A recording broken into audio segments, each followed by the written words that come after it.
오늘 함께 볼 말씀은 민수기 31장 13절에서 24절까지의 말씀입니다. 민수기 31장 13절에서 24절까지의 말씀입니다.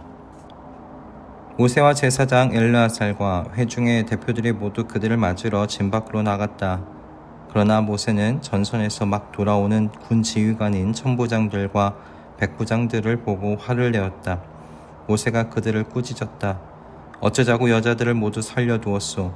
이 여자들이야말로 부올에서의 그 사건 때문에 발람의 말을 듣고 이스라엘 자손을 꾀어 주님을 배신하게 하고 주님의 회중에 연병이 일어나게 한 바로 그 사람들이요. 그러니 이제 아이들 가운데서 남자는 다 죽이시오. 남자와 동침하여 사내를 안 일이 있는 여자도 다 죽이시오. 여자들 가운데서 남자와 동침하지 않아 사내를 안 일이 없는 처녀는 당신들이 차지할 몫으로 살려두시오. 그리고 당신들은 진 밖에서 이레 동안 머물러 있어야 하오. 사흘째 되는 날과 이레째 되는 날에는 사람을 죽인 사람과 시체에 닿은 사람과 당신들만이 아니라 당신들이 사로잡은 포로들도 모두 부정탄 것을 벗는 예식을 올려야 하오. 그뿐만 아니라 모든 옷가지들, 모든 가죽 제품들, 염소 털로 짠 모든 것들, 나무로 만든 모든 것들도 부정탄 것을 벗겨야 하오. 제사장 엘르아살이 전쟁에 나갔다 돌아온 군인들에게 말하였다. 이것은 주님께서 모세에게 명하신 법의 율례이요. 오직 금, 은, 구리, 쇠, 주석, 납 등 불에 타지 않는 것들은 모두 불에 넣었다가 꺼내면 깨끗하게 되지만 정결하게 하는 물로도 깨끗하게 해야 하오.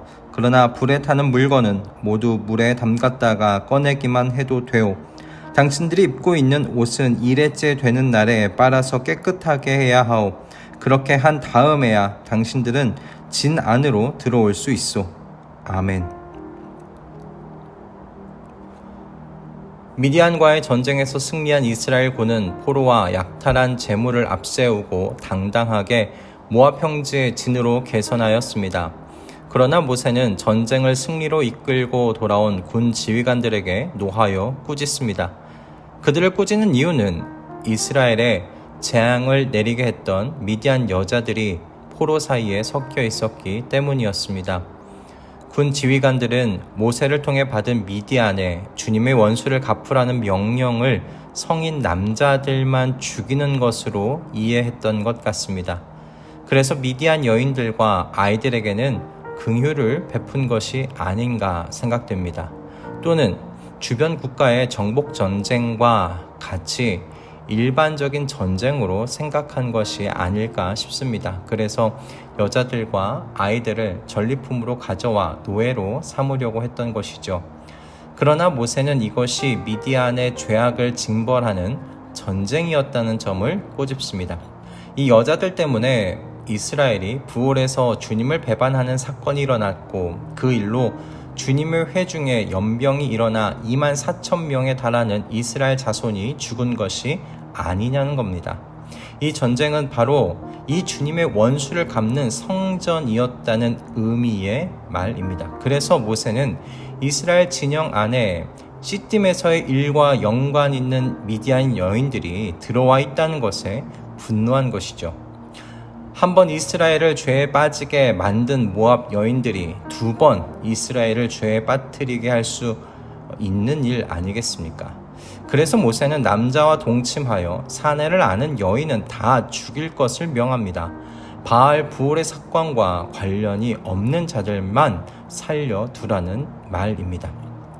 그리고 아이들 가운데서 남자들은 다 죽이도록 명하지요. 남자는 크면 장차 군사적 위협이 될 수 있기 때문입니다. 이후 이어지는 내용은 전쟁을 치르고 돌아온 군인들의 정결 의식에 대한 내용입니다. 이들은 죽은 자들과 접촉했기 때문에 7일간 진 밖에서 정결 의식을 행해야 했습니다. 이 정결 의식은 전쟁에서 노력해온 사람들과 약탈품에도 동일하게 적용되는 규례였는데요. 그런데 가져온 약탈품의 양을 보니 상당합니다. 32절 밑으로 기록된 것을 보면 양이 67만 5천 마리, 소가 7만 2천 마리입니다. 그리고 남자와 동침하지 않은 여자만 32,000명에 달했습니다. 이 정도의 노량물이라면 이스라엘이 치른 전쟁이 대규모 전쟁이었다는 걸 짐작해 볼 수 있겠습니다. 그럼 이런 전쟁을 치르고 돌아온 군인들이 얼마나 지쳐 있을까요? 대부분 편한 잠자리가 준비되어 있는 집에 빨리 들어가 쉬고 싶지 않았을까요? 그러나 이들은 진 밖에서 7일간 자신을 정결하게 하는 의식을 치른 뒤에야 집이 있는 진 안으로 들어올 수 있었습니다. 게다가 이들이 가져온 그 많은 전리품들도 정결하게 해야 했는데요. 이 또한 전쟁을 치르고 돌아온 이들의 몫이었습니다. 제가 군대에 있었을 때 1주일 또는 2주일 정도 야외에서 훈련을 하고 부대로 복귀하면 훈련 때 사용했던 장비를 씻고 말리는 시간을 가집니다. 긴 시간 행군도 했고 야외에서 또 몇 날 며칠을 훈련도 받느라 이곳저곳 몸이 쑤시지 않은 곳이 없는데 오래 쉬지도 못하고 바로 장비를 정비해야 했다는 것, 여간 귀찮고 힘든 일이 아닐 수 없었습니다. 좀 너무 귀찮아서 미루고 싶은 일이었어요. 전쟁을 치르고 돌아온 이스라엘 군대의 정결 예식도 그래서 이들에게 힘든 과정이지 않았을까 조심스럽게 생각해 봅니다.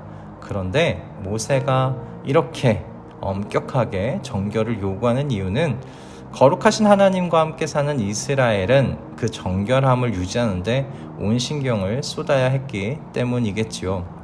큰 승리를 거두었을 때 사람은 승리에 도취되어 사소한 것은 대수롭지 않게 넘기기 쉽습니다. 남은 이 여자들이 무엇을 할 수 있겠나? 어린아이가 지금 우리에게 어떤 위협이 될 수 있겠나? 정결하게 하는 기간을 7일이나 할 필요가 있을까? 노력한 물건 하나하나 다 정결하게 할 필요가 있을까? 기간을 줄이거나 물품을 대강 씻자고 할 수 있지 않겠습니까? 그러나 승리를 쟁취하고 돌아온 이스라엘 군대에게 한 모세의 말을 통해 우리가 교훈을 얻게 되는 건 승리의 때 더욱 깨어서 죄의 씨앗이 될 만한 것은 처음부터 제거해야 한다는 교훈입니다. 승리감에 도취되어 죄의 씨앗이 될 만한 것들을 우습게 보아 넘기지 말라는 겁니다. 시딤에서 이스라엘로 하여금 넘어지게 한 죄에 연루된 여인들은 아무리 연약해 보이더라도 훗날 이스라엘을 다시금 죄에 미끄러지게 할 수 있는 사람들이죠. 정결 의식을 치르는 것 또한 마찬가지입니다. 거룩하신 하나님께서 거주하시는 이스라엘 진 안에는 그 어떤 불결한 것도 함께 있을 수 없기 때문입니다. 세상과 단절되어 말씀과 기도의 충만함 속에 지냈던 수련회나 기도회는 우리에게 영적 승리감에 도취되도록 할 수 있습니다. 그때 우리는 그 어떤 영적 유혹도 이길 수 있을 것 같습니다. 그러나 마주하게 되는 결과는 무엇이었습니까? 제거하지 않은 나의 삶의 작은 죄의 습관들이 또 나의 삶을 다시 좀먹어가는 것을 보게 됩니다.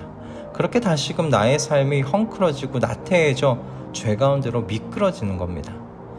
그러니 영적 승리를 거두었을 때 더욱 자기 자신을 낮추어 작은 죄의 습관들도 제거해 버려야 합니다. 가장 좋은 건 환경을 바꾸어 보는 거죠. 죄의 습관과 여러분 싸우려고 하지 마시고요. 건강한 영적 습관을 쌓을 수 있도록 훈련할 수 있도록 다른 환경을 만들어 보시기 바랍니다. 환경이 바뀌면 또 다른 영적 습관을 삶 가운데 장착하기 보다 쉬워집니다. 그렇게 내 삶 안에 작은 죄의 씨앗들도 남기지 않기 위해 매일같이 모든 지혜를 동원하시기를 바랍니다. 그래서 이와 같은 경건의 훈련을 통해 경건의 능력을 누리며 충만한 삶을 사는 하나님 나라 백성들 되시기를 주님의 이름으로 축복합니다. 기도하겠습니다. 주님, 하나님의 백성은 거룩하신 하나님과 함께 사는 사람들입니다. 그러니 자신과 주변의 정결함을 위해 온 마음을 쏟아야 하는 사람들이죠.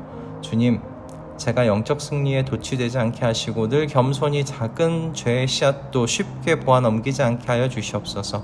주님과 동행하며 건강한 영적 습관을 세워 나아가는데 필요한 환경을 지혜롭게 만들고 또 실천하여 경건의 능력을 누리며 살게 하여 주시옵소서. 예수 그리스도의 이름으로 기도드립니다. 아멘.